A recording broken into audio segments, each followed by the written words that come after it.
warahmatullahi wabarakatuh. Perkenalkan, nama saya Andira Agustina Rahmat dari kelas B dengan NIM 24060850121. Jadi hari ini saya akan menuntaskan sebuah tugas video dari Ibu Siti Junaida dengan matkul teori antropologi kontemporer. Jadi dalam video ini saya akan membahas salah satu menurut saya teori yang sangat penting dalam kajian gender dan ilmu sosial, yaitu teori dari Judith Butler tentang performativitas gender. Nah, jadi sebagai pengantar dalam kajian ilmu sosial ini, terutama antropologi, dan saya sebagai jurusan antropologi, konsep gender ini menjadi topik yang sangat penting menurut saya untuk memahami bagaimana masyarakat itu membentuk identitas individu mereka. Karena banyak orang yang menganggap bahwa identitas laki-laki dan perempuan itu merupakan sesuatu yang alami dan tetap. Tetapi Judy Butler ini dia menawarkan pendapat yang berbeda karena menurut Butler sendiri itu gender itu bukan yang bersifat alami atau tetap, tetapi menurut dia merupakan hasil dari proses sosial yang terjadi dalam masyarakat. Baik identitas gender itu biasa terbentuk melalui tindakan, perilaku, bahasa, dan praktik sosial yang dilakukan secara berulang dalam kehidupan sehari-hari. Nah, jadi melalui video ini saya akan menjelaskan beberapa hal, yaitu ada biografi Judith Butler, konsep gender dan seks, teori performativitas gender, dan contoh dalam kehidupan sehari-hari, serta bagaimana teori ini digunakan dalam penelitian. Nah, jadi untuk yang pertama saya akan menjelaskan tentang biografi Judith Butler ini, tapi hanya biografi singkatnya. Jadi Judith Butler ini dia seorang filsuf atau teoretikus dari Amerika Serikat, yang lahir pada tahun 1956 di Ohio. Nah, ia tuh dikenal sebagai salah satu tokoh yang penting dalam kajian feminisme, teori gender, dan queer teori. Nah, Butler ini dia mengajar di universitas ternama dan menghasilkan banyak karya yang berpengaruh dalam ilmu sosial dan humaniora. Nah, jadi ada salah satu karya yang paling terkenalnya. Nah, itu ada buku Gender Trouble yang diterbitkan pada tahun 1990. Nah, jadi dalam buku tersebut Butler itu tidak beranggap tapi mengkritik pandangan tradisional yang mengenai gender, yang menganggap bahwa identitas laki-laki dan perempuan itu merupakan sesuatu yang tetap dan berasal dari perbedaan biologis. Nah, selain Gender Trouble itu, Judith ini dia menulis beberapa buku penting lainnya, seperti Bodies That Matter, Ongoing Gender, dan Notes Toward a Performative Theory of Assembly. Nah, jadi karya-karya ini tuh banyak dia gunakan dalam kajian feminisme, antropologi, sosiologi, dan studi budayanya. Slide selanjutnya ada perbedaan seks dan gender. Nah, dalam kajian gender itu terdapat perbedaan penting antara seks dan gender. Nah, di mana seks ini dia merujuk pada perbedaan biologis antara laki-laki dan perempuan, seperti organ reproduksi, hormon, dan karakteristik fisik. Sedangkan gender itu merujuk pada peran sosial, perilaku, dan identitas yang dibentuk oleh masyarakat terhadap laki-laki dan perempuan. Contohnya, dalam budaya itu laki-laki itu dia diharapkan bersifat kuat, rasional, berjiwa kepemimpinan, tapi sebaliknya perempuan itu dia sering dianggap bersifat lembut, penyayang, dan harus mengurus rumah tangga. Tapi menurut Butler itu perbedaan tersebut itu bukan sesuatu yang alami, bukan sesuatu yang ada sejak lahir, tapi itu merupakan hasil dari konstruksi sosial yang dibentuk dalam budaya itu sendiri. Nah, selanjutnya konsep performativitas gender. Konsep utama dari pemikirannya Butler ini ada performativitas gender. Jadi ini yang paling utama dan yang paling pertama dari Judith Butler. Nah, menurutnya dia ini gender itu seperti yang tadi aku bilang, gender itu bukan identitas yang asli dimiliki seseorang sejak lahir, tapi sesuatu yang dihasilkan melalui tindakan yang dilakukan secara berulang-ulang dari masyarakat atau dalam kehidupan sosialnya mereka. Artinya itu kayak seseorang dianggap sebagai laki-laki atau perempuan itu karena ia menampilkan perilaku sesuai dengan norma atau aturan yang berlaku di masyarakat. Misalnya kayak cara berpakaian, cara berbicara, cara berjalan, hingga caranya berinteraksi dengan orang lain. Kan misalnya ada perempuan yang mengikuti gayanya laki-laki, sebenarnya itu sudah bukan sesuatu yang alami dan tetap.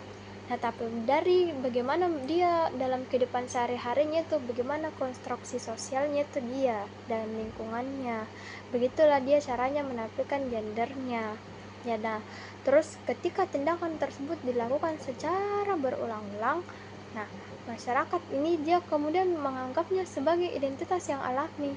Padahal Butler ini dia mengatakan sebenarnya identitas itu sebenarnya hasil dari performa sosial saja. Jadi itulah kenapa itu Butler menggunakan istilah performativitas, karena gagasan bahwa identitas gender itu sebenarnya dia dibentuk oleh tindakan yang dipentaskan dalam kehidupan sosial. Selanjutnya ada norma sosial dan pembentukan gender. Nah, performativitas gender ini tidak dapat sekali dipisahkan dari norma sosial yang ada di masyarakat. Kenapa? Karena setiap masyarakat itu memiliki aturan tidak tertulis bagaimana laki-laki dan perempuan ini seharusnya berperilaku. Nah, aturan ini kemudian mempengaruhi cara individu menampilkan identitas gendernya. Misalnya dalam banyak budaya itu perempuan itu diharapkan berpakaian feminis, seperti yang tadi aku bilang, harus feminis, bersikap lembut, dan harus menghindari pekerjaan atau perilaku yang kayak dianggap seperti pekerjaan laki-laki atau kayak maskulin, pekerjaan maskulin itu nggak boleh. Nah, terus sebaliknya tuh laki-laki tuh harus bersikap tegas, kuat, harus ada jiwa kepemimpinannya, dan tidak boleh menunjukkan emosi secara berlebihan. Nah, jadi norma-norma ini tuh kemudian menjadi standar sosial yang menentukan apakah seseorang itu bisa dianggap sesuai dengan identitas gendernya mereka. Nah, kayak gitu. Terus selanjutnya ada contoh performativitas gender dalam kehidupan sehari-hari. Nah, konsep dari performativitas ini sebenarnya bisa kita lihat dari mana-mana. Ada di mana-mana, dalam kehidupan sehari-hari juga ada. Di situasi sehari-hari juga ada. Seperti contohnya, seperti tadi bilang, cara berpakaiannya. Nah, jadi di dalam masyarakat itu kayak rok atau gaun itu dianggap sebagai pakaian perempuan. Sementara kalau celana panjang itu dianggap sebagai pakaian laki-laki. Nah, padahal sebenarnya itu pakaian tersebut tidak memiliki hubungan biologis dengan gender. Sebenarnya itu melainkan merupakan hasil dari kesepakatan sosial saja. Kayak misalnya contoh lain lagi, kayak dalam dunia kerja lah. Nah, dalam dunia kerja itu kayak ada beberapa profesi dianggap lebih cocok untuk laki-laki, seperti kayak yang pekerjaan yang menggunakan kekuatan fisik, terus ada harus kepemimpinannya. Nah, sebaliknya kalau profesi seperti perawat atau guru itu selalu dianggap lebih cocok untuk perempuan. Jadi menurut Butler itu pembagian yang seperti itu sebenarnya merupakan hasil dari konstruksi sosial yang terbentuk dalam budaya, bukan hal yang tetap atau alami. Karena perawat juga ada di laki-laki, yang kerja juga dengan pakai kekuatan fisik bisa juga perempuan, tidak semua. Nah, terus karena saya adalah Bugis Makassar, ada juga contohnya dalam Bugis Makassar ada aturan tidak tertulisnya mengenai cara berpakaian laki-laki dan perempuan. Nah, biasanya perempuan itu kalau di Bugis Makassar dia pakai baju bodoh, kalau laki-laki pakai jas tutu atau pakaian adat dengan sarung. Penggunaan pakaian itu tersebut itu hanya sekedar tradisi, tetapi juga menjadi cara masyarakat menampilkan identitas gender. Jadi ketika perempuan memakai baju bodoh dan laki-laki memakai pakaian adat laki-laki dalam berbagai acara seperti kayak pernikahan atau upacara adat atau pesta adat, mereka sebenarnya itu menampilkan gender sesuai norma budayanya. Nah, jadi menurut konsep performativitas Butler, praktik yang terus diulang itu seperti kayak membuat masyarakat menganggap bahwa cara berpakaian tersebut itu adalah sesuatu yang alami bagi laki-laki dan perempuan. Nah, ada juga contohnya dalam masyarakat Bugis atau Makassar. Laki-laki itu dia sering dianggap pencari nafkah utama, sedangkan perempuan itu kayak kerja di mengurus rumah tangga saja. Nah, misalnya kayak laki-laki tuh dia harus bekerja di luar rumah. Kalau di Bugis Makassar tuh kayak di daerah sini pasti kerjanya kayak nelayan, petani atau pegawai.